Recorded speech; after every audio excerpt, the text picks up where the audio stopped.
Tentu tidak ada penumpang setuju kereta api malam dari timur itu berhenti sesaat menjelang Pasar Senen. Tapi nyatanya, kereta api itu benar-benar berhenti tanpa alasan. Entah ada apa di depan sana. Aduh, semakin telat saja saya sampai rumahnya. Lagian kenapa tiba-tiba berhenti kayak gini sih? Mana ada gak ada pemberitahuan lagi? Ah, sial, berapa lama lagi ini bakal berlangsung? Loh, ada apa ini? Tentu, penumpang kereta api ini terbangun dan mulai mengeluh kebingungan. Waktunya sudah pagi, tapi mereka masih belum sampai destinasi mereka. Hei, ini gimana sih? Kok tiba-tiba mati keretanya? Beneran nggak tahu saya. Kamu tahu gak sih, aku dengar ini mah sudah biasa untuk perusahaan ini. Katanya ya, ini udah 10 kalinya mereka berhenti tahu-tahu kayak gini. Masa perusahaan segede ini masih mati keretanya? Emang uang kita dipakai buat apa? Kalau kayak gini, anak saya nanti telat masuk sekolah.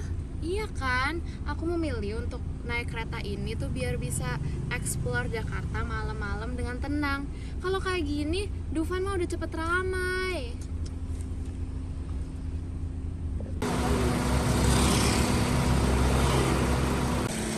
Duh, bagaimana ini? Hei, kamu dengar tidak? Penumpang lain sudah pada marah dan aku tidak tahu gimana cara menangani mereka. Aku sedang berusaha sebaik mungkin untuk menjalankan mesin ini, Bu. Mohon bersabar. Cepetan ya, Pak. Aduh, gaji aku bisa dipotong nih kalau kayak gitu. Ya, setidaknya kadang kita tidak lebih buruk. Orang-orang di luar sana mengalami jauh lebih buruk daripada kita. Seharusnya kita harus bersyukur masalah-masalah kita hanya seburuk ini. Ya terus, kamu nyuruh saya buat berangkat dulu. Kamu nih nggak usah banyak ngomong ya. Udah, lanjut kerja aja sana. Iya, Bu. Maaf, Bu. Suara keluhan semakin ramai, tanpa ada tanda kereta api akan berjalan lagi. Sementara di luar kereta, kehidupan pinggir rel baru mulai bergerak. Kereta berhenti di wilayah orang-orang pinggir rel, tempat yang merdeka namun penuh keputusasaan. Di balik semak yang meranggas, ada seorang lelaki dan anak kecil yang baru saja bangun. Sementara, perempuan di dekatnya tertidur dengan wajah lelah. Gincu bibir dan bedak pipinya masih tebal. Pagi, Bu. Iya, Satu Indomie rebus. seperti biasa. Ya.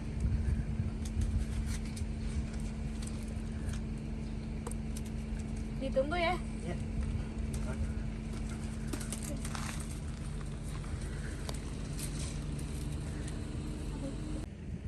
Bro, lihat itu, Bro. Oh, kereta itu lagi.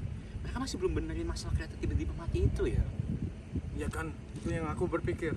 Lama-lama mereka bangkrut juga. Setidaknya kereta berhenti ini bisa jadi alarm buat orang yang tergeletak di pinggir-pinggir rel itu. Saking seringnya mereka berhenti pagi-pagi. Iya juga, Bro. Mungkin sekali-sekali mereka bisa bangun pagi buat cari kerja sana. Betul sekali, bro. Pak. Oh iya. Airnya mau seberapa banyak? Dan saya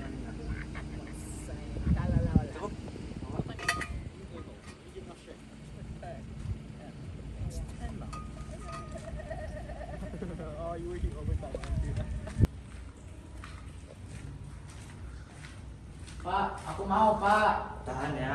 Ini masih panas. Pak, aku lapar, Pak. Bentar ya, Nak. Ini masih panas. Mulutmu bisa melepuh. Nak, jangan kencing di situ. Nanti kena punggung mamu. Nah, ini bagus. Nah, kalau kau kencing begitu, nanti nggak kena punggung mamu. Sini, Ominya udah nggak panas. Si ayah dengan hati-hati menjatuhkan ujung sulur mie ke dalam mulut anaknya. Telunjuk dari ibu jari tangan kanan si ayah melepaskan jepitan. Sulur mie itu terhisap oleh sedotan kuat mulut yang masih sejati tapi amat lapar. Hampir saja anak laki-laki itu tersedak. Nak, jangan cepet-cepet makannya. Susu kaya itu tanah. Iya, enak banget, Pak. Ah, bagus. Ayo buka mulutmu lagi. Seperti suapan yang pertama, sulur mie itu segera tersedot dan menghilang ke dalam mulut anak 5 tahun itu. Ekspresi nikmat dan puas terlihat dari wajahnya. Pak, aku seperti anak yang di TV Ibu Warung itu kan, Pak. Dia seperti memakai baju mewah sambil terlihat enak dalam memakan mie yang di TV itu. Iya tak? Iya, Pak. Aku seperti anak itu kan. Mendengar itu, si ayah hanya bisa tertawa keras. Tubuhnya terguncang. Kuah mie instan sampai muncrat dari lubang plastik yang sedang dipegang dengan tangan kirinya. Ih, Bapak kenapa tertawa? Oh, gak apa-apa nak. Cuman bapak percaya kamu lebih hebat daripada anak itu yang di TV. Aku lebih hebat dari anak yang di TV itu. Serius? Iya, karena kamu udah bisa lumayan kencing jauh dari punggung emakmu. Ayo, makan mie lagi yuk. Tapi aku masih ingin meminum kuahnya lagi, Pak. Oh, kuahnya masih panas nak. Sama lagi ya, ibumu, emakmu suka kuahnya. Dia suka sekali sama kuahnya. Tapi Emak masih tertidur. Nanti juga bentar lagi bangun kok. Nih, buka mulut lagi. Emak emang suka ngenyot-ngenyot mie dari cup plastik itu Iya. ya, Pak? Iya, emak suka mengenyot-ngenyot dari cup plastik ini. Bapak suka melihatnya? Kamu usil. Suka ya, Pak? Ya kan? Iya, suka. Kenapa aku bisa suka? Anak itu sungguh-sungguh bertanya. Kedua matanya mengatakan itu. Si ayah kelihatan malas menanggapi. Tapi kemudian ia menjawab anaknya. Ketika emakmu mengenyot-enyot kuah mie ke plastik ini, dia kelihatan sekali, senang sekali, seperti masih anak-anak. Mata anak lelaki itu membulat. Ada kesan ia sedang berpikir dengan otak bocahnya yang tentu masih amat sejati. Wah, Bapak hebat. Bapak suka melihat emak ngenyot dari cup plastik itu. Gus, gak usah teriak. Tapi iya kan, Bapak suka emak jadi anak-anak lagi kan? Sepi, hanya terdengar bunyi kuah mie instan dalam kantung plastik yang dikocok-kocok lagi. Keheningan terpecah saat wanita itu terbangun, mengeliat, dan duduk bertopang. Dengan pagi yang terang, sosoknya kini lebih jelas. Usianya sekitar 40 tahunan. Dengan gincu dan bedak tebal, wajahnya berdebu dan kotor, sewarna dengan sekitarnya. Sudah jam berapa ini? Kenapa cahaya sudah begitu terang? Nah, emak bangun. Emak suka nggak ngenyot-nyot mie kuah? Sepi, kedua kalinya. Si ayah menawarkan kantung mie pada istri sebelum ia menjawab. Ternyata kata-katanya benar. Perempuan itu menyedot kuah mie instan dari kantung plastik dengan lahap. Sepasang mata bocah yang bening menatap fokus gerakan mulut dan pipi emaknya yang menikmati kuahnya. Lalu, mata bening itu beralih ke wajah ayahnya. Bertanya-tanya, apakah ayahnya suka melihat istrinya bersikap seperti seorang bocah? Anak itu tertawa, bibir merekah, menertawakan wajah seseorang yang sedang bersuka. Wah, ayah hebat. Ayah beneran suka melihat emak ngenyot dari cup plastik itu. Seperti anak kecil. Ore, ore. Si ayah bergeming.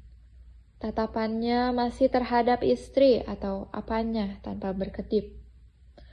Perempuan yang baru bangun dan bersolek tebal berusaha mengenyot kuah dan semua isi kantong mie instan. Mencecap endapan bumbu kimia yang mengental dan menyentil-nyentil pun remah mie yang tersisa sehingga bisa jatuh ke mulutnya. Dia menghabisi isi mie instan itu sampai tetes terakhir. Enak sekali. Perempuan itu melemparkan kantong plastik tersebut dengan sikap tidak peduli. Plastik itu menyangkut di ranting semak yang meranggas dan berdebu. Anak 5 tahunan itu kelihatan terinspirasi dengan ulah anjing itu. Anak laki itu menyingkap celananya di bagian pangkal paha. Tetapi, dia mendadak tertegur oleh suara keras ayahnya. Jangan kencing di situ.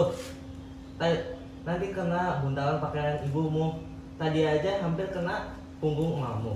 Malah sekarang mau kenain pakaiannya.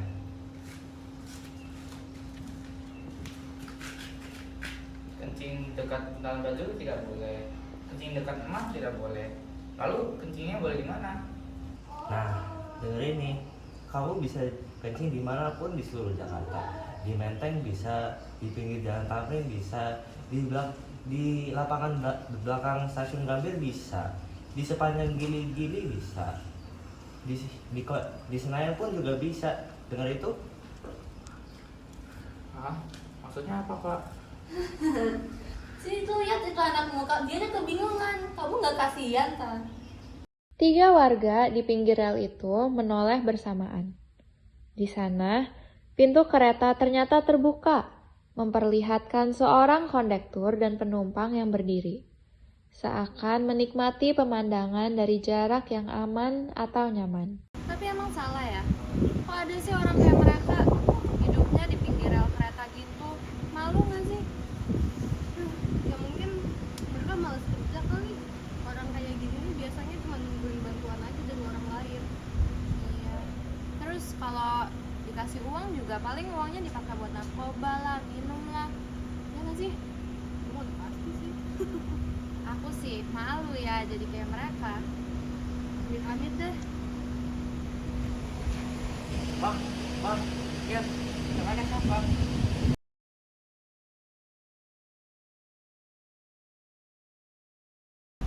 Permisi, siapa mau lewat? Kedua wanita merapat ke sisi-sisi untuk memberi jalan pada seorang perempuan cantik yang muncul membawa kantong kresek berisi makanan bekas penumpang kereta. Kantong itu dilempar dan jatuh di depan 3 orang di pinggir rel, menumpahkan nasi, tulang ayam goreng, dan paha ayam yang masih utuh di pelataran batu koral. Jangan maju nak, jangan mau maju. Kita tidak bisa tinggal di sini lagi. Pak, kenapa mereka buang sampahnya di sini? Biarin saja nak. Mari kita pergi dari sini. Di sini kita menjadi tontonan. Dalam 1 menit, ketika warga pinggir rel mengemas barang-barang mereka, si ayah mengambil kotak kardus berdebu, si istri mengambil buntalan pakaian, dan si anak laki-laki mengambil antena kanopi radio kesayangannya. Mereka pun pergi melawan arah datangnya kereta tadi. Setelah mereka sudah berjalan agak jauh, mereka tertawa-tawa. Tadi pagi saya tidur, saya nggak mengira anak ini mengincingi Jakarta. Mimpi anak ini emang unik. Begitulah kehidupan warga pinggir rel, menikmati kehidupan yang benar-benar merdeka dan berdaulat dengan gembira.